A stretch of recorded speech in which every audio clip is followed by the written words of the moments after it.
best way to respond to a tenant who's experiencing mental distress is to focus on safety. We define safety as consistency and predictability over time. You are clear, you are transparent, you are approachable. Practical tips for working with someone that is experiencing mental distress. The first thing is just check in with yourself, okay? Take a breath, be cool, be prepared. A really good example of when I experienced a client with mental distress, when I was a housing worker, we turned up for a home visit. When we arrived, we realised the client was in incredible mental distress, very heightened emotions and very elevated. Both the worker and I just changed what that interview was going to be. We spent a lot of time listening. We knew the complex forms that we needed to go through were definitely not going to happen that day. And as the interview went on, we realised that tenant hadn't spoken to anyone in 3 or 4 weeks. And just that mere fact of listening, that tenant de-escalated themselves. By the time we left, that person felt a bit safer, a bit more understood, calmer. We didn't solve everything for that tenant that day, but we were just able to turn the dial down a little bit. As a housing worker, there are lots of different reasons that you may have come to that meeting. But acknowledging and validating what someone is telling you, that idea of deep listening, that you're saying, I see you, I value you, I hear you, I understand you. You're not trying to pathologise, you're not trying to diagnose, you're not trying to fix it. You're actually just connecting with them. Language matters, words matter, our body language matters, how we talk about our clients matters, how we talk about other services matters. Every opportunity that you have to let people have dignity and respect and understanding and stability, take that opportunity. So saying to people, is it okay for me to come now? Did you get our notice that we were coming in today? Did you remember that we were coming at 10:30? Is it okay to come in?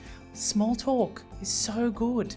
You know, validating someone else's humanity, saying I like the plant. They seem like small things because they happen to us all the time.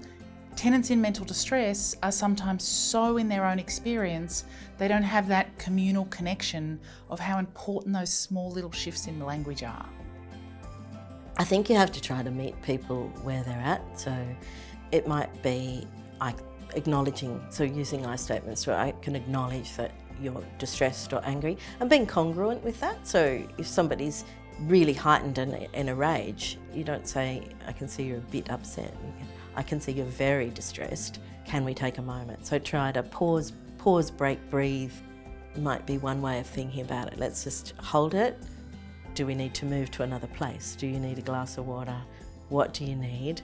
And then talk about the fact that I really want to listen to the issue, but I need to be able to hear you, and I can't do that when you're this distressed.